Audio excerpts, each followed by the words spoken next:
Boa tarde, gente, tudo bem? Na aula de ontem nós fizemos uma revisão sobre monômios. Agora a gente vai entrar em equações de primeiro grau com duas incógnitas. Não se assustem, não é nada impossível de fazer, tá? Eu vou explicando aos poucos.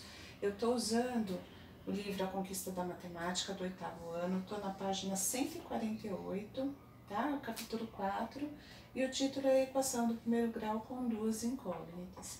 Então, lá na página 148, nós temos o primeiro exemplo que diz o seguinte: vamos considerar que as figuras representadas a seguir têm perímetro iguais. Então, eu já fiz o desenho das figuras aqui na lousa, tá? Eu tenho um retângulo e um quadrado. O que eu estou dizendo é que a soma de todos os lados do retângulo é igual à soma de todos os lados do quadrado. Perímetro, lembrando, é a soma de todos os lados, tá? Então, vamos lá. O retângulo, ele tem a base medida 8, isso significa que a parte superior também tem como medida 8. E se a altura do lado esquerdo é x, a altura do lado direito também é x. E aqui no quadrado eu tenho a base y. Como é um quadrado, todos os lados são iguais. Se a base mede 8, mede y, perdão, todos os lados medem y, tá certo? Então vamos lá. Para saber se são iguais, eu preciso somar todos os lados. Então vai ser 8 mais x mais 8 mais x. E eu estou dizendo que tudo isso aqui é igual à soma dos lados do quadrado. O quadrado tem y mais y mais y mais y. Ficou muito grande tudo isso aqui. A gente pode reduzir um pouquinho. Como que a gente faz? Eu vou pegar todos os números, então eu tenho 8 e mais 8. Lembrando que esse 8 é positivo, tá? E eu tenho também mais x e mais x. Eu vou agrupar os semelhantes aqui. 8 mais 8, 16, ok? Mais, quantos x eu tenho? Eu tenho 2x. E agora, os y? Como que eu faço para calcular? Quantos y eu tenho? Eu tenho 1, 2, 3, 4. Lembrando que não tem nada na frente, representa o número 1, tá? Então, eu vou somar os semelhantes. 1 mais 1, 2 mais 1, 3 mais 1, 4. 4y. Então, respondendo aqui a letra A, qual é a equação do primeiro grau com duas incógnitas que representa o fato de que o perímetro do retângulo é igual ao perímetro do quadrado, é essa a equação aqui. Não quer dizer. 16 mais 2x é igual a 4y. É essa a equação aqui. Ok, moçada? Por que é uma equação do primeiro grau? O grau da equação a gente vê através do expoente das incógnitas x e y, tá? Quando não tem nada no expoente, significa que o expoente é 1. Expoente 1, equação de primeiro grau. Expoente 2, equação de segundo grau. Expoente 3, equação de terceiro grau e assim por diante, tá? E é uma equação de primeiro grau com duas incógnitas, por quê? Eu tenho a incógnita x e a incógnita y. São incógnitas diferentes, o que caracteriza uma equação de primeiro grau com duas incógnitas. E aí, na letra B, está pedindo só para a gente verificar se realmente essa primeira parte aqui é igual a essa segunda parte. E aí ele atribuiu para os valores de x e y, para x o valor de 6 e para y o valor de 7. Então, x é igual a 6 e y é igual a 7. Essa parte vocês não precisam nem calcular. Primeiro O primeiro passo aqui é apresentar para vocês a equação. Eu vou calcular só para a gente conferir se está tudo certo, tá? Então, vamos lá. Eu vou substituir o x por 6 e o y por 7. 16 mais 2 vezes 6 é igual a 4 vezes, se o y vale 7, eu vou substituir por 7. Primeiro passo, fazer essa multiplicação. 2 vezes 6 é 12, então é 16 mais 12 é igual a 4 vezes 7, 28. 16 mais 12 é igual a 28. E 28 é igual a 28. Perfeito, tá?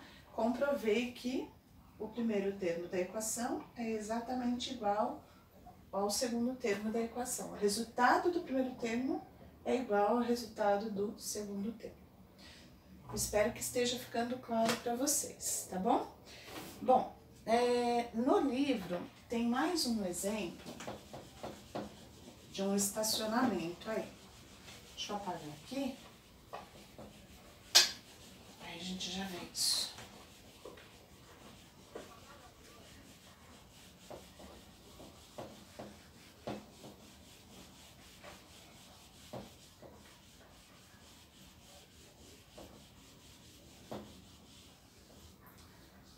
Então, vamos lá. Em um estacionamento, há X carros e Y motos, totalizando 60 rodas. X carros e Y motos. Significa que eu não sei a quantidade de carros e nem a quantidade de motos que tem no estacionamento. Então, a primeira informação que ele me deu é que a quantidade de rodas dos carros mais a quantidade de rodas das motos é igual a 60 rodas. Quantidade X representando a quantidade de carros e Y representando a quantidade de motos, tá certo? Letra A. Qual é a equação nas incógnitas X e Y que representa esse fato? Primeira coisa que a gente tem que pensar é o seguinte: X corresponde a carros.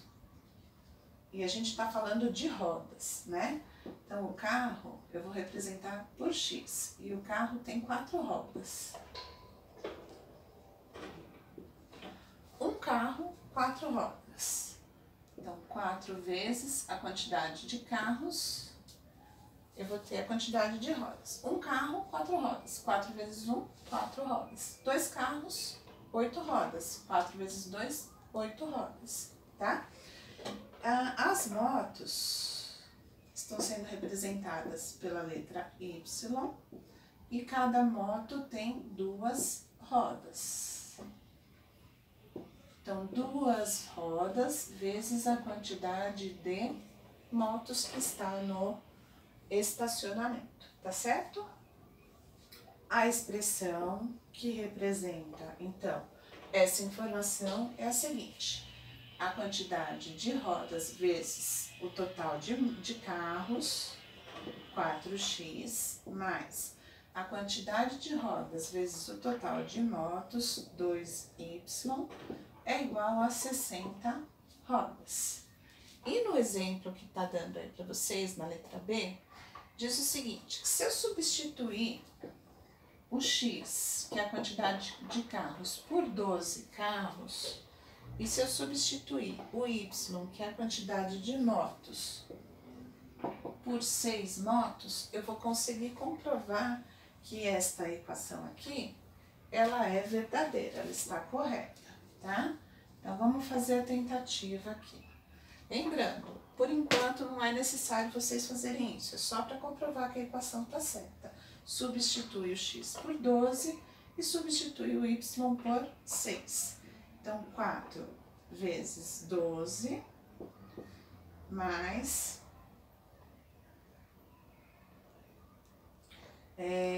2 vezes 6 é igual a 60.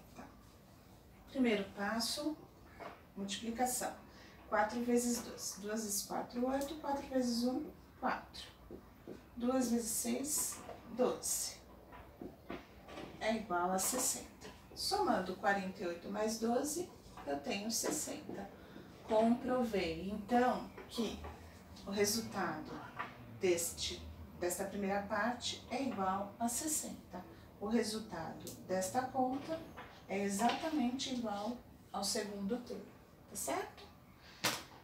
Bom, de tudo isso, ficou pra gente a seguinte informação. Se vocês assistiram à aula do Centro de Mídias, vocês viram que eles começaram a aula com uma equação da seguinte forma.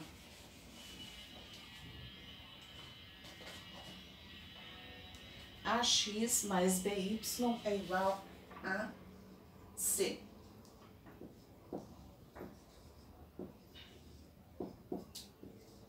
Sem susto, tá? Esse A e esse B, aqui eles estão como letras, mas eles representam números, tá? Números reais do dia a dia. As incógnitas são X e Y. E C é o que a gente chama de constante, é o que fica do lado de lá do igual, certo? Uma coisa que eu preciso que vocês observem é o seguinte, A e B, eles têm que ser obrigatoriamente diferente de zero. Por que que tem que ser diferente de zero? Por conta do seguinte, vamos supor que o A fosse 10, então seria 10x, né? E o B fosse 5, então seria 5y. É igual a C. Desculpa, se o A fosse 0, eu queria falar do zero. Se o A fosse 0, todo número vezes 0 é igual a 0. Então, 0 vezes x é 0. Mais 5y é igual a C. Essa parte aqui já deixaria de ser uma equação de primeiro grau com duas incógnitas. Por quê? Se o A fosse 0, ele eliminou a incógnita x. Eu não tenho mais duas incógnitas aqui, certo? Então, A e B, eles têm que ser diferentes de 0, porque todo número multiplicado por 0 é igual a 0, ok? Então, agora eu só queria colocar para vocês aqui outros exemplos de equação de primeiro grau com duas incógnitas, só para a gente finalizar aqui, tá? No próprio livro já tem isso, eu tenho x mais y é igual a 10... E eu tenho 3x mais y mais 2y é igual a 16. E eu tenho também 7x menos 5y é igual a 9. Só para encerrar. São equações de primeiro grau com duas incógnitas, porque na primeira equação o expoente do x é 1, o expoente do y é 1, então eu tenho uma equação de primeiro grau com duas incógnitas, ok? Segunda equação, o expoente do x é 1, o expoente do y é 1, eu tenho uma equação de primeiro grau com duas incógnitas. A mesma coisa aqui, expoente 1 nos dois e duas incógnitas diferentes, tá certo? Bom, moçada, se ficou alguma dúvida, estou à disposição de vocês, podem mandar mensagem, que eu estou aqui para ajudar vocês. Beijo!